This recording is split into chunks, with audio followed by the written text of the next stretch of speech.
আগামীকাল দেশের অধিকাংশ জায়গায় অস্থায়ীভাবে দমকা হাওয়া সহ হালকা থেকে মাঝারি ধরনের বজ্রপাত বৃষ্টি হতে পারে। সেই সঙ্গে দেশের কোথাও কোথাও মাঝারি ধরনের ভারী থেকে অতি ভারী বর্ষণ হতে পারে। এদিন সারা দেশে দিন এবং রাতের তাপমাত্রা প্রায় অপরিবর্তিত থাকতে পারে। নে নে, আবহাওয়ার সংবাদ তো শোনা হয়ে গেল। এখন আর রেডিও শুনে লাভ নেই। কালকে থেকে ভারী বৃষ্টিপাত হওয়ার সম্ভাবনা আছে। আরে আমরা তো বেঁচে গেছি, আগে আগে সব ফসল কেটে ঘরে তুলে ফেলেছি। হ্যাঁ গো হ্যাঁ, আমার তো আরও এক সপ্তাহ আগে ফসল উঠে গেছে, কিন্তু তাকিয়ে দেখো মাঠে প্রায় অর্ধেক লোকের পাকা ধান রয়ে গেছে। কাল থেকে যদি ভারী বৃষ্টি হয় তাহলে তো মানুষের বিপদের কোনো শেষ থাকবে না গো। তাই তো দেখছি রে, কিন্তু মানুষ তো একদিনের মধ্যে কি করে তাদের ফসল ঘরে নেবে বল দেখি। মানুষ এবার ফসল নিয়ে ভালোই কাড্ডায় পড়বে, বুঝলি। হ্যাঁ গো, মানুষের আর কি করবার আছে বলো, বিধাতা যা করবার তা তো করবেন। এখন সবাই মিলে বিধাতার কাছে প্রার্থনা করা ছাড়া তো আর কিছু করবার নেই, তাই না? এক কাজ করি, সবাইকে ডাক দিয়ে বৃষ্টির পূর্বাভাস জানিয়ে দিই, তাহলে সবাই সতর্ক হয়ে যাবে। সতর্ক হয়েও খুব একটা লাভ হবে বলে মনে হয় না। তারপরেও দেখ, মানুষকে ডেকে যদি কোনো উপকার হয় এতে করে, তবে তো বেশ ভালোই হবে। শোনো শোনো শোনো, সবাই যার যার কাজ ফেলে রেখে এইদিকে এসো। সবার জন্য একটা বিশেষ খবর আছে, সবাই এক্ষুনি নিজেদের কাজ রেখে এদিকে এসো। বাবারে বাবা, তোর গলা নাকি হ্যান্ড মাইক? এত জোরে চেঁচিয়ে একবারে কানে তালা ফাটিয়ে দিলি দেখছি। ও আমার পারিবারিক গুণ চাচা, আমাদের বংশের সবারই এগুণ আছে। আমাদের জোরে কথা বলতে মাইক লাগে না। কি গো কাকা, কি হয়েছে? ডাক দিলে যে? কি সুখের সুসংবাদ শোনবার জন্য নাকি দুঃখের দুঃসংবাদের জন্য? বলো বলো, তাড়াতাড়ি বলো, মাঠে মেলা কাজ পড়ে আছে। আগামীকাল থেকে ভারী বৃষ্টির সম্ভাবনা আছে। তাড়াতাড়ি তোমাদের ফসল কেটে ঘরে নিয়ে যাও, তা না হলে মহা বিপদ। কি জ্বালা, কি জ্বালা! এই 2 বিঘা পাকা ধান এক বেলাতে কি করে কেটে বাড়িতে নিয়ে যাব বলো দেখি? আর না নিতে পারলে তো ফসল নষ্ট হয়ে যাবে গো। পাকা ধান বৃষ্টির পানি পেলেছে, আর পাওনা হবে না সে ধান। যাও যাও, সবাই পকেট থেকে টাকা খসিয়ে হাটে গিয়ে কামলা নিয়ে এসে কাজে লাগাও, যদি তোমাদের ধান বাঁচাতে চাও তবে। হ্যাঁ গো হ্যাঁ, তাই করি, সবাই তাই করি। তাছাড়া যে আর উপায় নাই। এত কষ্টের ফসল যে করি হোক না কেন, বাঁচাতে তো হবেই।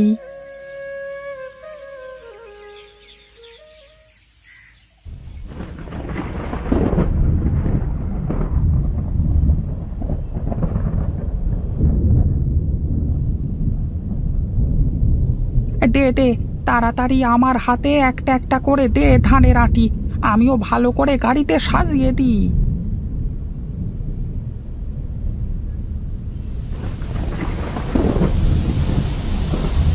এই রে, জোরে বৃষ্টি শুরু হয়ে গেল যে, এই তাড়াতাড়ি করে ধানগুলো নিয়ে বাড়িতে চল।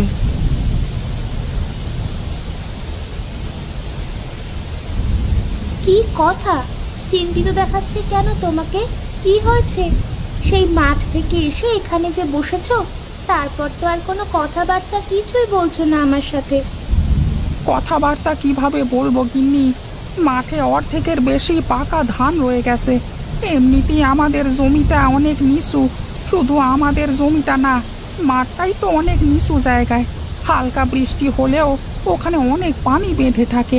পাকা ধানের মধ্যে যদি পানি বেঁধে থাকে তাহলে তো ধানগুলো সব নষ্ট হয়ে যাবে। চিন্তা করে আর কি করবে বলো? যা হবার তা তো হবেই। এত চিন্তা করে শরীর খারাপ করে কোনো লাভ আছে বলো? বিধাতা বিপদ দিয়েছেন, বিধাতাই উদ্ধার করবেন। তুমি এত চিন্তা করো না তো, দেখবে সব ঠিক হয়ে যাবে। ঘরে গিয়ে খাবে নাকি এখানে খাবার আনবো বলো? সেই সকালবেলা থেকে তো তোমার নাওয়া খাওয়া সব বন্ধ হয়ে গেছে। না গিন্নি না, এখন খাবো না। বৃষ্টি থামলে তারপরে মাঠে গিয়ে মাঠের কি অবস্থা দেখে তারপর খাবার খাবো। এখন আমার কোনো কিছু ভালো লাগছে না। দেখো কাণ্ড, মাঠে পাকা ধানের ওপর বৃষ্টি পড়েছে বলে কি খাবার খাবে না? আমি ভাত বাড়ছি, তুমি এসে খেয়ে নাও।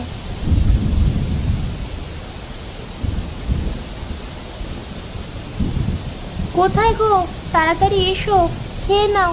তুমি খেলে আমি একটু স্নান করতে যাব।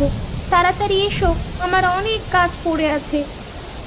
না, এই মেয়েটাকে নিয়ে আর পারি না। গিন্নিটা দিন দিন এত জিদ্দি হচ্ছে না, যা বলবে তা করিয়েই সারবে।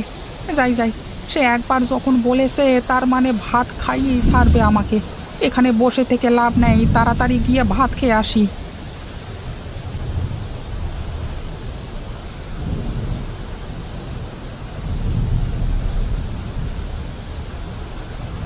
ওই দেখো, এই খাবার ঘরের জানালা দিয়ে দেখা যাচ্ছে বাইরে বৃষ্টির ফোঁটা অনেকটা কমে এসে। আমি ছাতাটা নিয়ে গিয়ে দেখে আসি মাঠে পানি জমে গেছে কিনা। যদি মাঠে পানি জমে না যায় তাহলে তো বেঁচে গেলাম, আর পানি জমে গেলে তো সব শেষ গো। আচ্ছা ঠিক আছে, যাও যাও, তাড়াতাড়ি ফিরে আসবে কিন্তু। মাঠে গিয়ে আবার এই বৃষ্টি কাদার মধ্যে কাজ শুরু করে দিও না, তাহলে আবার অসুস্থ হয়ে পড়বে। তখন আমাকে আবার কাজ কাম সব ছেড়ে দিয়ে তোমার সেবা যত্নে লেগে পড়তে হবে। আচ্ছা আচ্ছা ঠিক আছে, আমি মাঠের দিকে গেলাম। মাঠে গিয়ে শুধু মাঠের অবস্থাটা দেখি চলে আসবো, বেশি দেরি হবে না আমার।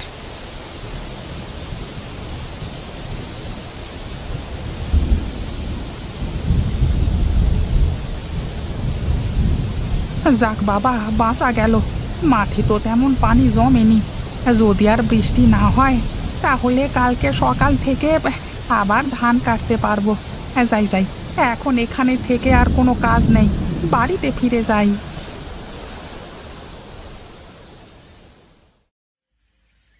আরে সে কি, বাড়ির উঠানে এত পানি জমে আসে কেন? রাতে কি বৃষ্টি হয়েছে তাহলে? ইস, কি ঘুমটাই না ঘুমিয়েছি, যে রাতে বৃষ্টি হয়েছে সেটাও টের পাইনি। গিন্নি, ও গিন্নি, কোথায় গেলে গো? তাড়াতাড়ি এদিকে এসে শুনে যাও। হ্যাঁ বলো, কি হয়েছে? সকাল সকাল উঠে চেঁচামেচি করছো কেন? খাবার খাবে? খাবার দেবো তোমাকে। আরে না গিন্নি, বাড়ির উঠানে পানি জমে আসে দেখছি। রাতে খুব বৃষ্টি হয়েছে নাকি? হ্যাঁ হ্যাঁ, রাতে তো প্রচন্ড বৃষ্টি হয়েছে। শুনলাম মাঠ ঘাট সব নাকি তলিয়ে গেছে। ফসলের মাথা পর্যন্ত দেখা যাচ্ছে না, এত পানি হয়েছে নাকি।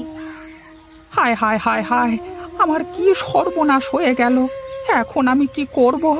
এতদিন ধরে পরিশ্রম করা, শেষ পর্যন্ত ফসল কিনা ঘরে ওঠাতে পারলাম না গো। চিন্তা করো না, বিধাতা একটা না একটা উপায় ঠিক বের করে দেবে। কথায় আছে না, দুঃখের পরেই সুখ আসে।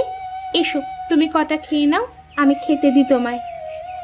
না গো গিন্নি, আমি মাঠে যাব আগে, গিয়ে দেখে আসি মাঠের কি অবস্থা, তারপরে না হয় খাওয়া যাবে।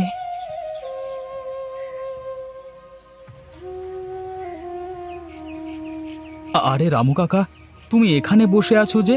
মাঠের দিকে যাবে না? কিছু জানো না নাকি? মাঠে গিয়ে কি আর হবে, সব তো শেষ হয়ে গেল। মাঠ ঘাট নাকি সব তলিয়ে গেছে, ফসল কাটবো কি করে? এবার ভারী লোকসান হয়ে গেল। আরে যেটা হয়ে গেছে তুমি এখনো সেটা নিয়ে পড়ে আছো কেন বলো তো? আরে যেটা হচ্ছে সেটার কোনো খবর নেই তোমার কাছে? কেন, কি হয়েছে আবার? আরে কাকা, কালকে সারা রাত ধরে ভারী বর্ষার ফলে মানুষের পুকুর ভেসে সব মাছ মাঠে উঠে গেছে। আরে মাঠের মধ্যে মাজা সমান পানি বেঁধে গেছে, তার মধ্যেই বিশাল বিশাল বড় বড় রুই কাতলা মাছ হচ্ছে, বুঝলে? বলো কি গো, সত্যি নাকি মাছ হচ্ছে? তাহলে তো যেতেই হচ্ছে দেখছি।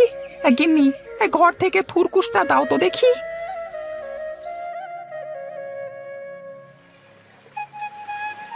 ওই দেখো দাদা, এই বলেছিলাম না মাঠে অনেক মাছ হচ্ছে। এই চলো চলো, মাছ ধরতে লেগে পড়ি। হ্যাঁ হ্যাঁ, চল চল, তাড়াতাড়ি চল।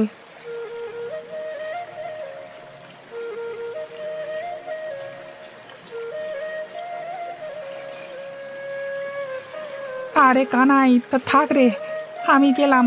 ওরে বাবা, মাছে আমার হাঁড়ি ভর্তি হয়ে গেছে। আচ্ছা আচ্ছা ঠিক আছে, যাও যাও, আমি আর কটা মাছ মেরে তারপর আসবো।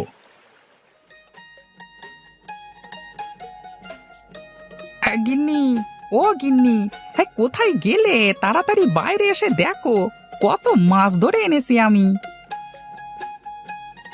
ওরে বাবা রে বাবা, কত মাছ পেয়েছো তুমি! সব তো বিশাল বড় বড় মাছ দেখছি।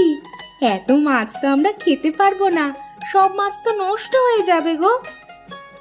তাহলে একটা কাজ করি, এত বড় বড় মাছের খুব ভালো দাম হবে গিন্নি। এই বাজারে গিয়ে মাছগুলো বিক্রি করে আসি, ফসলে যে লোকসান হয়েছে মাছ বেচে সেই টাকা উঠে যাবে। বাহ, এই বুদ্ধিটা কিন্তু দারুণ। তুমি এক কাজ করো, বড় বড় দুটো মাছ বাড়িতে রেখে দিয়ে সব মাছ বাজারে বিক্রি করে দিয়ে এসো। আচ্ছা আচ্ছা, ঠিক আছে ঠিক আছে, হ্যাঁ তাই করি।